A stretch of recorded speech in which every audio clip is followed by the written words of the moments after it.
माता पिता की सेवा करने से हमें क्या क्या मिलता है और माता पिता की सेवा करने वाले जो भी हैं वे अवश्य इस कहानी को अवश्य सुनें। और यदि आप इस वीडियो में नए हैं तो वीडियो को सब्सक्राइब भी अवश्य करें। गांव के पनघट पर 4 औरतें पानी भरने आईं। पानी भरते भरते वे एक दूसरे से बातें करने लगीं। चारों के एक एक पुत्र थे। बातों बातों में उन्होंने अपने पुत्रों के गुणों का बखान करना प्रारंभ कर दिया। पहली औरत बोली, मेरा पुत्र बहुत सुरीली बांसुरी बजाता है। जो भी उसकी बांसुरी सुनता है मंत्रमुग्ध हो जाता है। मैं ऐसा गुणवान पुत्र पाकर बहुत प्रसन्न हूँ। दूसरी औरत बोली, मेरा पुत्र बहुत बड़ा पहलवान है। इस गांव में नहीं बल्कि दूर दूर के गांव में भी उसकी बहादुरी का डंका बजता है। ऐसा गुणवान पुत्र भगवान सबको दे।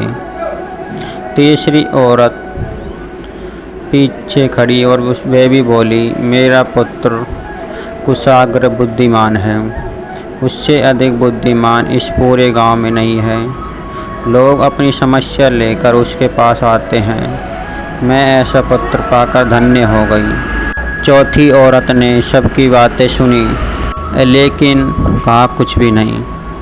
इस पर वे औरतें उससे कहने लगी, बहन तुम भी तो कुछ कहो ना, तुम्हारे पुत्र में क्या गुण है? कोई न कोई गुण तो अवश्य होगा। वह औरत बोली, क्या कहूँ बहनों, मेरे पुत्र में तुम्हारे पुत्रों की तरह कोई गुण नहीं है। उसकी बात सुनकर तीनों औरतों ने गर्व से अपना सिर उठा लिया। कुछ देर में सबने पानी भर लिया और वापस जाने के लिए अपना अपना घड़ा उठाने लगी।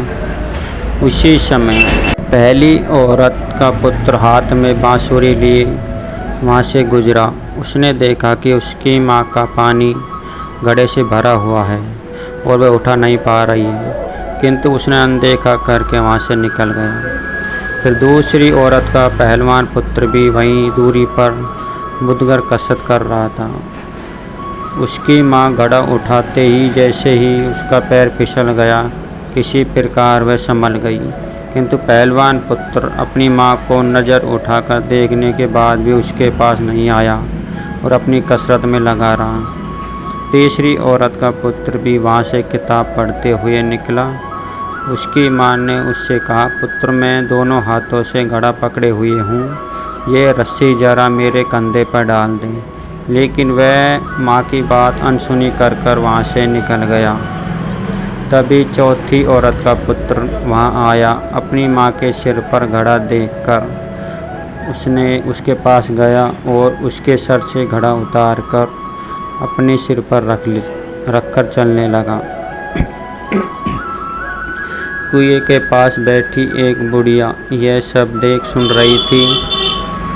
वह बोल पड़ी, मुझे तो यहाँ पर बस एक ही गुणवान पुत्र नज़र आ रहा है, वही जो अपने सिर पर घड़ा लिए जा रहा है। माता पिता की सेवा करने वाले पुत्र से गुणवान पुत्र भला कौन हो सकता है।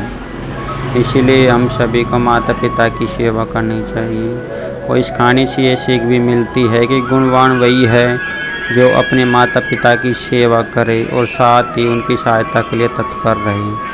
और वीडियो को सब्सक्राइब भी अवश्य करें।